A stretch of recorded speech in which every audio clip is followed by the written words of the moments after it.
Dan Ives, the global head of technology research at Wedbush Securities, recently joined CNBC to discuss Micron's earnings, the massive AI infrastructure build-out, rising tech capital spending, and the future role of public-private partnerships in artificial intelligence. During the interview, Ives described the current environment as another AI gut check moment, while maintaining his bullish outlook on the long-term AI opportunity. In this video, I'll first show you the interview clip, then I'll break down the key points Dan Ives made and share my own reaction to what he said. After that, we'll take a closer look at 3 impressive AI stocks that could be worth buying right now. Let's hear what Dan Ives has to say. Dan, good morning. Great to be here. Is this one of those gut check moments? It is. Look, and I think you saw it with the Kospi down 10%. Look, the golden child of this tech boom. A lot of it's in Korea in terms of memory chips. When you think about what's happened with SK and obviously Samsung, and SK overtaking Samsung, Micron, such an important quarter relative to what we see in terms of demand, ripple, what does that mean for Nvidia, hyperscalers. But I continue, look, our checks in Taiwan, in Korea, no cracks in the armor. And that's why I just continue to believe third inning, 1 out, in terms of the AI game. Further downstream, though, you're starting to see some pushback to price. Increasingly. Does that upend some of the story? Look, I think on the edges that could, but look, right now, demand supply, call it 12, 15 to 1, in terms of where we are relative to chips. So my view is like, you still, even if you had some events to even take some demand off, you don't have an equilibrium probably for another 1.5 to 2 years, which in my view just continues to believe like the chip trade is what you continue to own. Look, hyperscalers, obviously right now those were kind of in the penalty box to some extent, but you will see some push against price. But it's our view, like over time, price comes down. It's all part of what we're seeing with tokens. Profit margins, though, kind of a key point here, because profit margins have been just going to the moon. They've been incredibly robust at some of these semiconductors, in part because they can charge whatever they want. And that's changing. You are seeing some competition with Google and with Amazon coming into the fore. At what point do you start to see those margins really compress? Look, I think right now, if there's a pressure point, you probably don't see that for another 9, 12 months. But just like you said, like competition's coming across the board. It's an arms race. You know, really, when you think from what Meta's doing to Amazon to Microsoft, you have software companies and now they'll start to produce chips. Look what's happening even on the Intel side with Apple. So that will definitely start to pressurize the situation. But in my view, it just continues to be like we are still so early relative to the build out. And that's also why you're going to have these gut check moments. You'll have these white knuckle periods. But we continue to view these as opportunities where you own the AI winners. Well, the AI winners, though, is the key point here. How do you know who they are when they're shifting around so quickly? And I say this, I thought one of the most interesting stories was when Microsoft came out and they said that they were going to be using DeepSeek to lower the cost of deploying some of their large language models. I mean, is this indicating that cost is now a much higher factor on the list for a lot of these big tech companies when it comes to who they're going to go with? Yeah, I think it's obviously technology, scale, but cost clearly plays in. There's also the models. Over time, the models are going to get cheaper and cheaper. I mean, the value, if you actually start to think about it, it's in the data, it's in the chips, less about the models, which is why ultimately Anthropic, OpenAI, they're so focused on enterprise, compute. They're focused on all these partnerships because essentially what's happening is everyone's building out their own moat or their own fort. And that's why it's a game of musical chairs, because eventually someone's left without a chair. Now, who are those losers? Look, that's our job, that's other people's job in terms of trying to understand who the winners are. Because you are starting to see a separation in terms of you can't just own the space. You can't just own, it speaks to our view. You have to be selective relative to owning the winners, making sure that you're not sitting owning a loser. When it comes to enterprise, though, isn't Anthropic way ahead of OpenAI? Look, I think Anthropic clearly, from a model perspective, I mean, it's their world, everyone's paying rent relative to what they've done, but that gap could be narrowed quickly. I mean, OpenAI is just not going to sit there on a treadmill.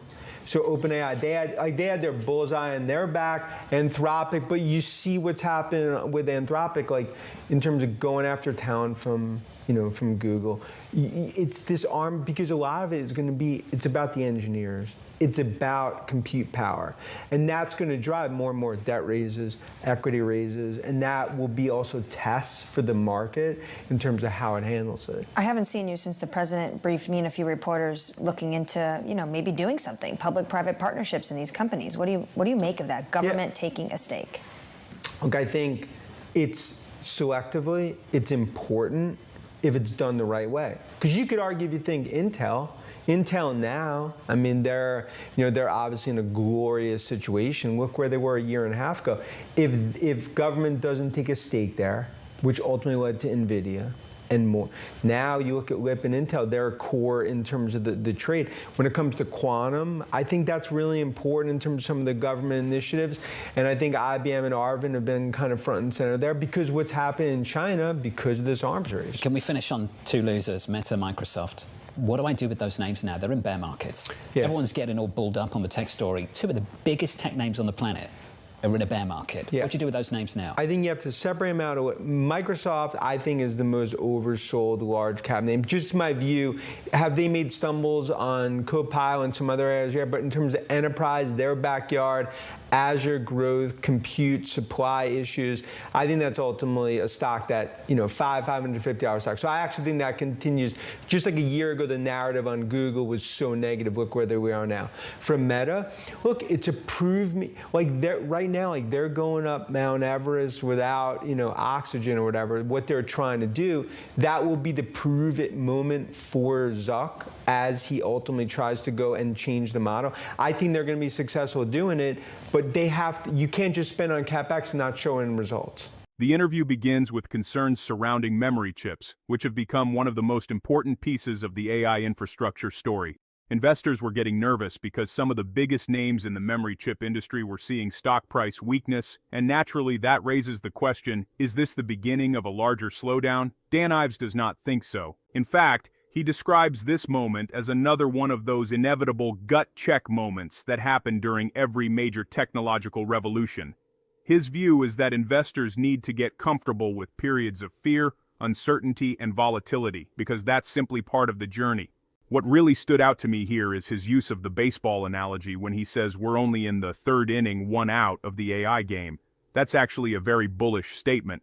What he's saying is that despite all the excitement, despite all the trillion-dollar valuations, despite Nvidia's incredible run, we're still much closer to the beginning than the end. And honestly, I think there is some merit to that argument. When people hear about AI every single day, it's easy to assume we're already late to the party. But when you look at actual enterprise adoption, many companies are still experimenting. Many businesses are still figuring out how to integrate AI into their workflows. Governments are still building regulatory frameworks. Data centers are still being constructed. The infrastructure build-out is nowhere near complete. So from that perspective, I understand why Dan Ives remains so bullish. One of the most important points in the interview revolves around supply and demand dynamics. He mentions that demand for AI chips still exceeds supply by roughly 12 to 15 times. Think about that for a second. Even if demand suddenly cooled somewhat, there would still be a massive imbalance between what customers want and what manufacturers can produce. This is why Dan argues that the semiconductor trade remains one of the strongest themes in the market. Now, where this gets interesting is when the interviewer pushes back and asks about pricing power. Up until now, many semiconductor companies have enjoyed extraordinary profit margins because customers were willing to pay almost any price to get access to advanced AI hardware. But eventually that changes. Competition arrives, alternative suppliers emerge, customers become more cost-conscious, and prices begin to fall. Dan acknowledges this reality, but he believes we're still many months away from seeing significant pressure on margins. Personally, I think investors should pay very close attention to this point because it's one thing for revenue to grow, but it's another thing entirely for profit margins to remain at historically elevated levels. The market is currently pricing many AI companies as if these incredible margins will continue indefinitely. History suggests that competition eventually comes for everyone. That doesn't mean the companies won't grow, it simply means the growth may not always be as profitable as investors expect. Another fascinating part of the discussion centers around what Dan calls the AI arms race. This may actually be one of the most important themes of the entire interview. He talks about how companies like Microsoft, Amazon, Meta, Google, and others are all racing to build their own AI capabilities. Everyone wants control over the technology stack. Everyone wants ownership of the infrastructure. Everyone wants a competitive moat, and nobody wants to become dependent on someone else's ecosystem. This is creating a situation where software companies are increasingly becoming hardware companies. Cloud companies are building chips. Internet companies are building models. Technology firms are investing tens of billions of dollars into data centers. The lines between industries are becoming blurred. And that's exactly what happens during major technological shifts. What's particularly interesting is that Dan views this competition as a positive development rather than a negative one. He sees it as evidence that the opportunity is enormous. If companies are willing to spend hundreds of billions of dollars fighting for market leadership, it suggests they believe the long-term payoff could be even larger. The conversation then shifts toward one of the biggest questions facing investors today. How do you actually identify the winners? This is where I think Dan makes one of his strongest points. He argues that investors can no longer simply buy everything related to AI and expect success. In the early stages of a trend, nearly every company associated with the theme can rise together. But eventually the market starts separating winners from losers, and that's exactly what we're beginning to see. Some companies have real competitive advantages, others are simply riding the hype. Some businesses have sustainable economics, others are burning cash with no clear path to profitability. Dan describes it as a game of musical chairs. Eventually, the music stops, and somebody is left standing. That analogy really captures the reality of investing in transformative technologies. Not every company survives. Not every company becomes a winner. Investors have to become increasingly selective. The discussion around DeepSeek and Microsoft was another eye-opener. The interviewer points out that Microsoft was looking at using DeepSeek technology to help lower deployment costs for large language models. That raises an important question. If AI models continue becoming cheaper, where does the value actually reside? Dan's answer is incredibly important. He believes the long-term value is less about the models themselves and more about the infrastructure behind them. In his view, the real value lies in data, chips, compute power, and enterprise relationships. This is why companies like OpenAI and Anthropic are aggressively pursuing partnerships and enterprise customers. It's also why semiconductor companies continue sitting at the center of the AI ecosystem. I actually think this is one of the most overlooked aspects of the AI story. Many investors focus entirely on whichever chatbot happens to be popular this month, but the real money may ultimately be made by the companies supplying the picks and shovels behind the AI gold rush. That's a lesson we've seen repeatedly throughout history. The infrastructure providers often become some of the biggest winners. The conversation then moves into the battle between Anthropic and OpenAI. Dan makes a very interesting observation. He essentially says that Anthropic currently has an edge in certain areas, particularly around enterprise adoption and model performance, but he quickly points out that technology leadership can change rapidly. OpenAI isn't going to sit still. Google isn't going to sit still. Meta isn't going to sit still. Everyone is chasing everyone else. And that's what makes forecasting this space so difficult. One breakthrough can completely reshape the competitive landscape. One new model can shift perceptions overnight. One major partnership can alter market dynamics. What I found particularly interesting is Dan's emphasis on talent. He repeatedly points to engineers as one of the most valuable assets in the AI race. That may sound obvious, but it's incredibly important. The companies attracting the best researchers and engineers are often the companies most likely to develop the next breakthrough. Talent is becoming a strategic resource. In many ways, the battle for AI engineers resembles the competition for elite athletes in professional sports. The best talent can completely change the outcome of the game. The interview then takes an unexpected turn into government involvement. Dan discusses the possibility of public-private partnerships and government investment in strategically important technology companies. This is a topic that I think investors should pay more attention to. Artificial intelligence is no longer just a commercial opportunity. It's increasingly becoming a national security issue. Countries around the world understand that whoever leads in AI could gain enormous economic and geopolitical advantages. That's why governments are becoming more involved in semiconductor manufacturing, quantum computing, and advanced research initiatives. Dan specifically highlights quantum computing as an area where government support could become increasingly important. While quantum remains a highly speculative field today, it's another example of how the technology race is expanding beyond traditional AI. Finally, the interview closes with a discussion about two of the largest technology companies on the planet, Microsoft and Meta. Both stocks had experienced significant weakness, leading some investors to question whether the AI narrative around these companies was breaking down. Dan's answer is crystal clear. He remains bullish on Microsoft. In fact, he calls it one of the most oversold large-cap technology stocks. He acknowledges that Microsoft has stumbled in certain areas, particularly around some of its AI product execution, but he believes the company's enterprise dominance, Azure cloud business, and AI infrastructure position remain extremely powerful. Whether investors agree with his price target or not, the broader message is that he sees Microsoft's recent weakness as temporary rather than permanent. As for Meta, his outlook is a bit more nuanced. He essentially says Meta is attempting something incredibly ambitious. The company is spending enormous amounts of money and taking significant risks to reshape its future. Dan believes Meta can succeed, but he also makes it clear that investors will eventually demand results.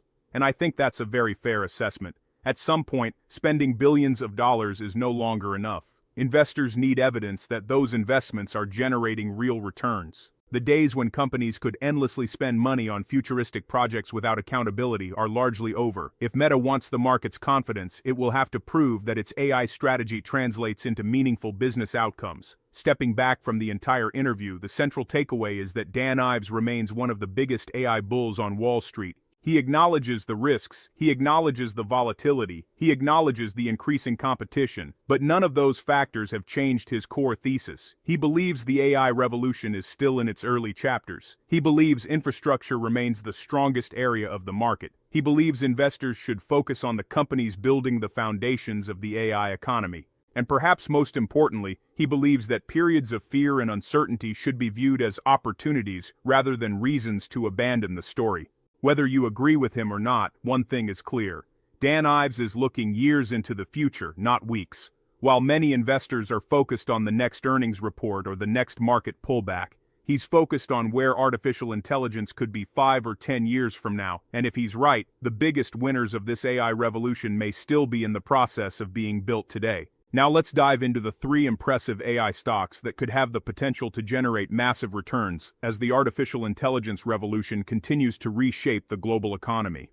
The first AI stock on our list is Nebius, ticker symbol NBIS. Now, if you've never heard of Nebius before, don't worry. In fact, that's exactly why this stock is so interesting. Most investors spend their time talking about the same handful of AI companies. They focus on the giants that dominate headlines and financial news every day. But some of the biggest gains in investing often come from identifying fast-growing businesses before they become household names. And Nebius might fit that description perfectly. To understand why Nebius has attracted so much attention recently, you first need to understand what the company actually does. Nebius operates an AI-focused cloud computing platform. That may sound simple, but it places the company at the center of one of the most important trends in the entire technology sector. Artificial intelligence requires enormous computing power. Every time an AI model is trained, deployed, improved, or used at scale, huge amounts of computing resources are required behind the scenes. Many companies want access to these resources, but do not want to spend billions of dollars building their own infrastructure from scratch. That's where AI cloud providers come in. They provide the computing power, networking capabilities, and AI infrastructure needed to develop and run advanced artificial intelligence applications. As AI adoption expands across industries, demand for these services is growing rapidly, and Nebius appears to be capturing a meaningful piece of that opportunity. What makes the story truly remarkable is the company's growth rate. If you thought some of the largest AI companies were growing fast, Nebius is operating in an entirely different league. During the first quarter, Nebius delivered revenue growth of an astonishing 684% year-over-year. Let that sink in for a moment, 684%. That's not a typo. That's not the result of some major acquisition artificially boosting results. That's not a one-time accounting benefit. That's actual organic business growth generated by rising demand for the company's AI cloud computing services. In today's market, it is extremely rare to find a company growing at that pace. In fact, many of the most celebrated technology companies in history never achieved that level of growth once they reached public markets. Whenever I see numbers like these, I always try to separate hype from reality. Sometimes investors become obsessed with growth percentages without asking whether the growth is sustainable. That's an important question. However, What makes Nebius particularly interesting is that management believes the company's rapid expansion is far from over. The company expects significant growth throughout the remainder of 2026. And according to analyst projections, the momentum could continue well beyond that. Wall Street expects Nebius to grow revenue by approximately 550% in 2026 and another 225% in 2027. Think about how unusual that is. Many growth companies would be thrilled to increase revenue by 25% or 30% annually. Nebius is being projected to grow several multiples faster than that. Few public companies anywhere in the market are expected to achieve that level of expansion. Of course, high growth alone does not automatically make a great investment. Many companies grow quickly and still fail to generate long-term shareholder value. What matters is whether the company has a competitive advantage that allows it to sustain that growth. And this is where the Nebius story becomes even more compelling. One of the biggest endorsements a company can receive is validation from industry leaders. When one of the most influential companies in artificial intelligence chooses to invest in a business, investors should pay attention. And that's exactly what happened here. Nvidia made an investment in Nebius. That decision speaks volumes. Remember, Nvidia sits at the heart of the AI ecosystem. The company has a front-row seat to virtually every major development taking place across the industry. Its management team understands where demand is growing, where infrastructure bottlenecks exist, and which companies are building products that customers actually want. When Nvidia chooses to back a company, it sends a powerful signal to the market. It doesn't guarantee success. Nothing in investing is guaranteed, but it certainly strengthens the investment thesis. It suggests that Nebius is building something valuable enough to attract attention from one of the most important players in artificial intelligence. Another aspect of the Nebius story that deserves attention is timing. Many investors make the mistake of chasing trends after they've become obvious. By the time everyone is talking about a company, much of the easy money has already been made. The most successful investors often identify opportunities before the broader market fully appreciates their potential. Nebius still remains relatively unknown compared to larger AI names. That creates both opportunity and risk. The opportunity comes from the possibility that future growth could drive substantial upside. The risk comes from the fact that younger companies often face greater uncertainty. Execution matters, competition matters, capital allocation matters, management decisions matter. Every quarter becomes important, but that's also why these opportunities can sometimes generate outsized returns. The market rewards businesses that successfully transition from promising growth stories into established industry leaders. What I personally find attractive about Nebius is that the company is not trying to sell a futuristic vision that may or may not materialize 10 years from now. The demand is already here. Businesses need AI computing infrastructure today. Developers need computing resources today. Organizations deploying AI applications need scalable cloud solutions today. Nebius is participating in a market that is already experiencing explosive growth.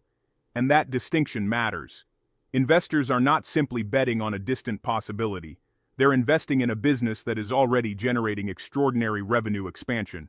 Now let's talk about what could go right over the next several years. If artificial intelligence adoption continues accelerating across industries, demand for AI infrastructure could increase dramatically. As more businesses integrate AI into their operations, the need for computing resources will continue rising. That creates a favorable environment for cloud infrastructure providers. If Nebius continues executing effectively, expanding capacity, attracting customers, and scaling operations, the company's growth could remain impressive for years. And if analyst projections prove even partially accurate, investors may eventually look back and wonder why the stock was overlooked in the first place. Of course, there are risks. Rapidly growing companies often face challenges related to scaling operations efficiently. Competition within cloud computing remains intense. Maintaining growth rates becomes more difficult as companies become larger, and investor expectations can sometimes become so high that even strong results fail to satisfy the market. These are all factors worth monitoring. But when I look at the overall picture, I see a company operating in one of the fastest growing segments of the technology market, delivering extraordinary revenue growth, receiving validation from Nvidia, and benefiting from powerful long-term industry tailwinds. That's a combination that deserves attention. At the end of the day, investing is about identifying businesses that can become significantly larger in the future than they are today. Nebius appears to fit that profile. The company is still relatively under the radar compared to many AI favorites, yet its growth numbers are among the most impressive in the entire market. Will it become a dominant AI infrastructure player? Only time will tell. But based on the growth trajectory, industry positioning, and strong demand for AI cloud services, Nebius is certainly a stock that investors should keep on their watch list. And for those willing to accept a higher level of risk in exchange for potentially higher returns, Nebius could be one of the most intriguing AI opportunities available today. If this resonates with you, you're exactly who this channel is for. Please hit the like button, share the video, and leave your thoughts in the comments. Subscribe to the channel so you don't miss out on the next important financial investing update. Remember to do your own research before you invest in any stock. Now let's move on to the second AI stock on the list, and this one may surprise some investors. The stock is Sandisk, ticker symbol SNDK. At first glance, many investors might dismiss Sandisk because they assume the biggest AI opportunities are concentrated in companies building advanced AI models or supplying high-performance processors. But that way of thinking overlooks one of the most critical components of the entire AI ecosystem: data storage. Artificial intelligence is generating an unprecedented amount of data. Every AI model that gets trained creates massive datasets. Every enterprise deploying AI applications generates additional information. Every AI-powered service requires long-term storage solutions capable of handling enormous workloads. The reality is simple: AI cannot function without data. And data becomes worthless if it cannot be stored, accessed, organized, and retrieved efficiently. That's where Sandisk enters the picture. The company produces memory technologies that help power the modern digital economy. More specifically, Sandisk manufactures memory chips used to create solid-state drives, commonly known as SSDs. These drives have become essential components within modern data centers. When AI systems process information, analyze data, and generate outputs, much of that information needs to be stored somewhere for future use. As AI adoption accelerates, demand for high-performance storage solutions continues growing alongside it. This is one reason Sandisk's future prospects have become increasingly attractive. Now let's talk about something that immediately grabs attention. The stock has delivered an incredible run. Over the past year, Sandisk shares have surged by nearly 5,000%. That's the type of move that naturally makes investors nervous. After all, conventional wisdom says that if a stock has already gone up thousands of percent, the opportunity has probably passed. And in many cases, that's true. A stock can become so overvalued that future returns become difficult to achieve. However, investing is not about focusing on where a stock has been. It's about determining where a business is likely headed next. That's exactly why Sandisk deserves a closer look. Despite its massive rally, the valuation story is more attractive than many investors realize. Looking only at projected fiscal 2026 earnings, Sandisk trades around 33.4 times earnings. At first glance, that multiple may appear somewhat expensive. But that doesn't tell the full story. The more meaningful metric is the company's projected fiscal 2027 earnings. When viewed through that lens, Sandisk trades at roughly 12 times forward earnings. Now think about that for a moment. A company positioned at the center of one of the fastest-growing technology trends in history is trading at a valuation that many mature industrial companies would consider reasonable. That's not the type of valuation investors typically associate with high-growth AI opportunities. And this is where the disconnect may exist. The market often struggles to correctly value companies when earnings are expected to rise dramatically over a short period of time. Investors frequently focus on today's numbers while overlooking where the business may be 2 or 3 years from now. In Sandisk's case, future growth expectations are extraordinary. Wall Street analysts expect revenue growth of approximately 122% during fiscal 2027. That is an explosive growth rate for a company of this size. More importantly, the growth is being driven by a powerful structural trend rather than a temporary economic cycle. The driver is AI infrastructure demand. As companies race to build new data centers, expand existing facilities, and support increasingly sophisticated AI applications, demand for memory products continues rising. And unlike some AI-related businesses that may eventually face commoditization risks, storage remains a foundational requirement. No matter which AI models win, no matter which software platforms dominate, no matter which enterprise applications become most popular, data still needs to be stored. That gives Sandisk an important strategic advantage. It benefits from growth across the broader AI ecosystem rather than relying on the success of any single application or platform. One of the themes we've discussed repeatedly on this channel is the importance of investing in infrastructure. When investors think about major technological revolutions, they often focus on the most visible companies. But many of the biggest winners are the businesses supplying the tools, equipment, and infrastructure that make those revolutions possible. The AI build-out is creating a similar dynamic. Every new data center requires storage capacity. Every expansion project requires memory solutions. Every increase in computing power generates additional demand for data management infrastructure. Sandisk sits directly in the middle of that trend. Another reason I find the Sandisk story compelling is the projected timeline for AI growth. Many forecasts suggest that AI-related infrastructure spending could continue expanding throughout the remainder of this decade. We're not talking about a one-year trend. We're talking about a multi-year investment cycle.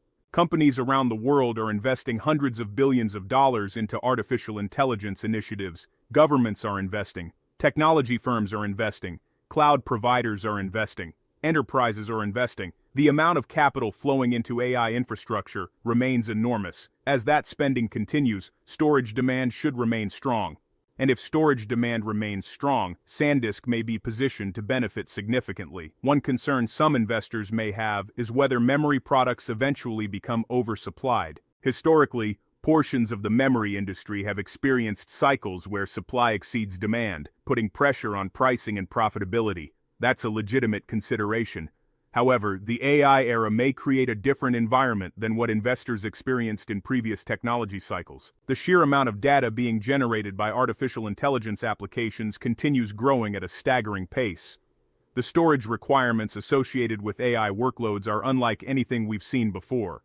That creates an opportunity for companies capable of supplying high-quality storage solutions to maintain strong demand for longer periods. From my perspective, Sandisk represents a fascinating combination of growth and valuation. Usually investors have to choose between the two. They either buy a fast-growing company trading at an expensive valuation or they buy a cheaper company with limited growth prospects. Sandisk offers a different profile. You have a business benefiting directly from AI infrastructure spending, a company expected to grow revenue at more than 120%, and a stock trading at approximately 12 times projected fiscal 2027 earnings. That's not a combination you find every day. Of course, no investment is risk-free. Execution remains important. Industry competition remains important. Memory pricing trends remain important. Investors should continue monitoring those factors carefully. But when I evaluate the long-term opportunity, I see a company tied directly to one of the most powerful technological trends of our generation. I see growing demand for storage infrastructure, I see favorable revenue projections, and I see a valuation that appears far more reasonable than many investors might expect after such a significant stock price increase. That's why I believe Sandisk remains one of the more interesting under-the-radar AI opportunities available today. The stock may have already produced impressive gains, but that doesn't necessarily mean the story is over. In fact, if AI infrastructure spending continues accelerating over the next several years, Sandisk's biggest growth opportunities may still lie ahead. This video is brought to you by Value Stocks Investing Master Course. If you're looking to grow your wealth by investing in solid, undervalued stocks but not sure where to start, I created the Value Stocks Investing Master Course to teach you how to identify great companies, make smart investment decisions, and build a portfolio that lasts. Click the link in the description and pinned comments to get the course today and take control of your financial future. Now let's move on to the third and final stock on today's list, Nvidia, ticker symbol NVDA. When most people think about artificial intelligence investing, Nvidia is usually the first company that comes to mind. And for good reason, the company has become synonymous with the AI revolution. Its graphics processing units, commonly known as GPUs, have evolved into the foundational computing technology powering modern artificial intelligence systems. In many ways, Nvidia has become the standard by which everything else in AI computing is measured. When businesses build AI infrastructure, they often begin by asking one question: how much Nvidia computing power will we need? That's an extraordinary position for any company to occupy. It represents years of innovation, technological leadership, ecosystem development, and strategic execution. But here's where things get interesting. Despite Nvidia's dominance, many investors believe the easy money has already been made. After all, the stock has generated enormous gains over the past several years. The company has become one of the most valuable businesses on the planet. And naturally, many investors assume future growth must slow dramatically from here. However, the numbers tell a different story. Even at its current size, Nvidia continues growing at a pace that would be impressive for a much smaller company. In its most recent quarter, Nvidia delivered approximately 85% year-over-year revenue growth. Let me repeat that, 85%. For a company that has already become one of the largest corporations in the world. That level of growth is almost unheard of. What's even more remarkable is that analysts expect growth to remain strong. Wall Street projects roughly 96% growth in the upcoming quarter. Think about how unusual this situation is. Normally, as companies become larger, growth naturally slows. The law of large numbers eventually catches up. Adding another $1 billion in revenue becomes increasingly difficult. Adding tens of billions becomes even harder. Yet Nvidia continues finding ways to expand at a breathtaking pace, and that tells us something important. The AI build-out remains in its early stages. Demand remains enormous. Infrastructure spending remains massive. And customers continue investing aggressively in AI capabilities. One of the biggest reasons I'm still bullish on Nvidia is not simply because of what the company is doing today. It's because of what management believes the future could look like. As the company works closely with major data center operators, cloud providers, and AI developers around the world, Nvidia gains valuable insight into future demand trends. And according to Nvidia's projections, global annual data center capital expenditures could eventually reach between $3 trillion and $4 trillion during the 2030s. Let that number sink in. $3 to $4 trillion annually. That's a staggering amount of spending. To put it into perspective, today's spending from the largest hyperscale AI operators is estimated at roughly $650 billion. If Nvidia's projections are even close to accurate, we're talking about an infrastructure build-out that could be several times larger than what exists today. And if that happens, Nvidia will almost certainly remain one of the primary beneficiaries. This is why I think many investors are still underestimating the long-term opportunity. They're looking at Nvidia's current size and assuming future growth must be limited. But if the overall AI infrastructure market expands dramatically over the next decade, Nvidia's addressable market could become significantly larger than it is today. Another factor that makes Nvidia attractive right now is valuation. Now, I know some viewers are probably thinking that Nvidia can't possibly be cheap. After all, it has become one of the most successful stocks of the AI era. But valuation is relative. And relative to its growth rate, Nvidia's current valuation looks surprisingly reasonable.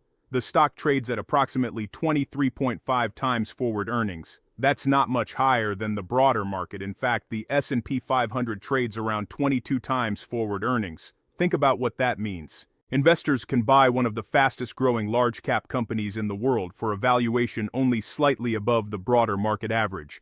Historically, high-growth technology leaders often traded at significantly higher premiums. Today, Nvidia's valuation appears far more balanced than many investors realize. This creates an interesting setup. You have a company with dominant market positioning, you have exceptional revenue growth, you have long-term industry tailwinds, and you have a valuation that no longer looks excessive. That's a powerful combination. Of course, Nvidia isn't without risks. Competition remains a factor. Customers continue exploring alternative solutions. Large technology companies are investing heavily in custom AI hardware, and as the industry matures, market dynamics will inevitably evolve. However, when evaluating investment opportunities, I always ask one simple question. Does this company possess a durable competitive advantage? In Nvidia's case, I believe the answer remains yes. The company benefits from far more than just hardware leadership. It has built a massive ecosystem around its technology. Developers are familiar with its tools. Enterprises rely on its software stack. Researchers optimize applications around its platform. And customers continue designing infrastructure with Nvidia technology in mind. Those ecosystem advantages create significant barriers to entry. They make it more difficult for competitors to replicate Nvidia's position, and they strengthen the company's long-term moat. Another reason I continue to like Nvidia is management's ability to execute. Over the years, the company has repeatedly identified major technology trends before they became obvious. Gaming, accelerated computing, artificial intelligence, data center expansion. Time and again, Nvidia has positioned itself ahead of major industry shifts. That track record deserves respect. When management teams consistently make good strategic decisions, investors should pay attention. Now, some people may argue that Nvidia's growth cannot continue indefinitely. And they're right. No company grows at extraordinary rates forever. Eventually, growth will slow. The question is not whether growth slows. The question is when. and based on current AI infrastructure demand, it appears that moment may still be years away rather than months away. That's a critical distinction. Investors who assume the growth story is ending today may underestimate how much runway remains. The AI revolution is still unfolding. Companies are still building infrastructure, enterprises are still adopting AI solutions, governments are still investing, and data center construction continues accelerating. All of those trends support Nvidia's long-term outlook. When I look at Nvidia today, I don't see a company that has already exhausted its opportunities. I see a company sitting at the center of one of the largest technological transformations in modern history. I see a business that continues generating remarkable growth despite its enormous scale. And I see a valuation that appears more attractive than many investors realize. That's why Nvidia remains one of my favorite ways to gain exposure to the ongoing AI build-out. Now let's bring everything together. Today we discuss 3 impressive AI stocks that are positioned to benefit from the continued expansion of artificial intelligence. Nebius offers extraordinary growth potential through its AI-focused cloud computing platform. Few public companies are growing as rapidly, and Nvidia's investment adds another layer of credibility to the story. Sandisk provides exposure to one of the most overlooked areas of the AI ecosystem. As data creation accelerates, demand for storage infrastructure should continue rising, creating opportunities for long-term growth. And Nvidia remains the dominant force powering modern AI infrastructure. Despite its size, the company continues delivering exceptional growth while trading at a valuation that looks surprisingly reasonable compared to its prospects. Each company offers a different way to participate in the AI revolution. Each company benefits from unique competitive advantages, and each company could potentially reward patient long-term investors if artificial intelligence continues reshaping the global economy over the coming decade. If you want exclusive stock tips, in-depth analysis, real-time trade alerts, and free investing guides, join the Stocks Galore Patreon today and take your investing game to the next level. Our members get full in-depth analysis on most of the stocks mentioned here. Head over to patreon.com/stocksgalore and become part of our growing community of smart investors. Link is in the description. Now I want to hear from you. Which company do you believe has the strongest long-term competitive advantage? Nebius with its explosive cloud infrastructure growth, Sandisk with its critical data storage role, or Nvidia with its dominant position at the center of the AI ecosystem? Let me know your thoughts in the comments below. Do not forget to like the video, share your thoughts in the comments, and subscribe so you do not miss the next important investing update. Thanks for watching, and I will see you in the next one.